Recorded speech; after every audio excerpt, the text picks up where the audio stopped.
Hey there, folks. Well, buckle up, kids, because Uncle Mike is going to share a little wisdom for you, a little Gen X wisdom. So, sorry, it's going to be extremely useful, but not gentle. Here's the truth, kids. Life is work. No matter what you do, no matter who you are, life takes effort. Life requires your investment in order for you to get anything out of it.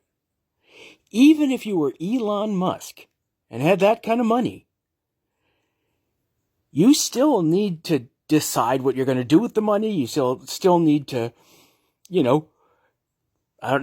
tell the servants to bring you the food. You still have to get up and brush your teeth and take a shower and all the regular life things. You still have to go to the bathroom. So there is always going to be an effort to life. You are always going to have to invest effort in life in order to get anything out of it. That is why laziness can turn cancerous on you. When laziness stops being a rational response to just being tired, it can become a corrosive effect on the soul that turns you against life itself. Because if life is effort, and effort is the enemy, then life is the enemy. You can't live your life without exerting some effort. And so if you make work somehow the worst thing in your universe, then you're going against life itself. You have to make peace with the work of life. The work of life is always going to be there, and it not only can't it be eliminated, it shouldn't be eliminated. You have to tell yourself, even if, like me, you suffer from depression, that some things are worth the effort. In fact, I suggest repeating that to yourself fairly often, as I've been doing lately. Some things are worth the effort, some things are worth the effort, some things are worth the effort, because that's the only way to overcome depression's, what I call the anti-action bias. Depression makes you not want to do anything. That's why, in its most severe form, people just end up just lying in bed for days at a time. But you gotta fight that. And you fight that by reminding yourself that you're alive, that's good, that you aren't dead yet, and you want to do stuff. You want to, at the very least, you want to have fun. And that's going to require a certain amount of effort too. Even if you're determined to live a life in which you don't do anything you don't want to do, even the things that are your chosen source of reward, like in my case, video games, there's still it takes effort to play a video game. It may not seem like effort, certainly not to me, considering I've played them for thousands of hours, but it's an investment in life. The only way to not invest in life would be to just lie there and stare at the ceiling all the time. Essentially, you'd have to embrace catatonia.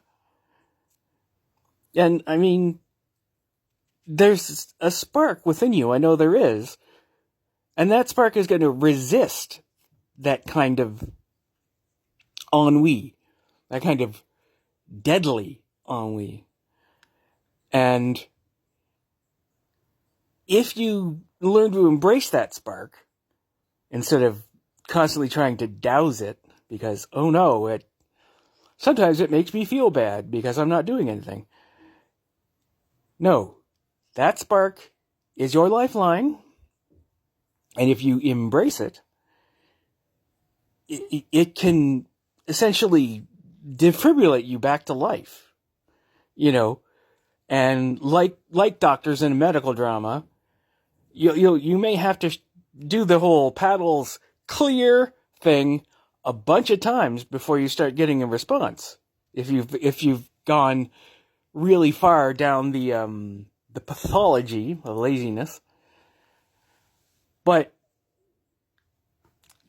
keep at it, and remember that on the other side of this journey is joy, is being able to enjoy life, is being able to open your heart and open your mind and open your soul and spirit and whatever and live. So, it's a trip worth making is what I'm saying.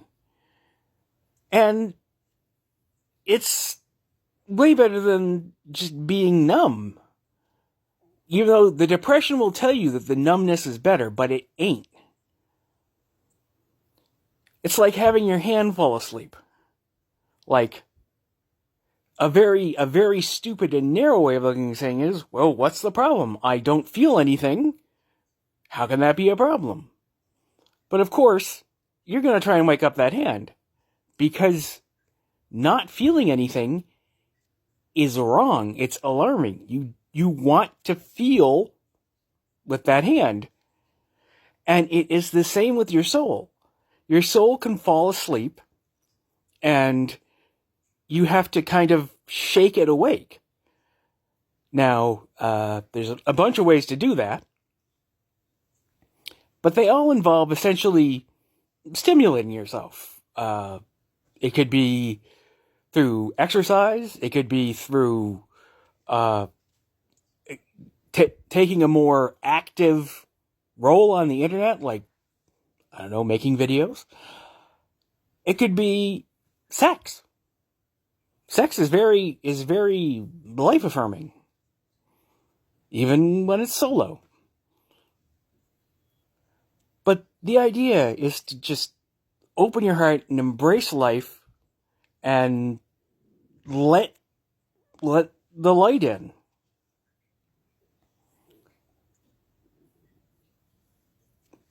That's it. So, let's see if I can sum this up. Life is work. That's not a bad thing. Being pathologically lazy will kill your soul, and you need to cut that shit out. You need to, good Lord, my auto lighting. Anyway, you need to embrace life. You need to open yourself up and just breathe it all in. Laziness destroys happiness. If I had to sum it up in 3 words, that's it. Laziness destroys happiness. And you don't need that shit in your life. I guess that's all for me for today, folks. I will talk to you nice people again tomorrow. Bye-bye.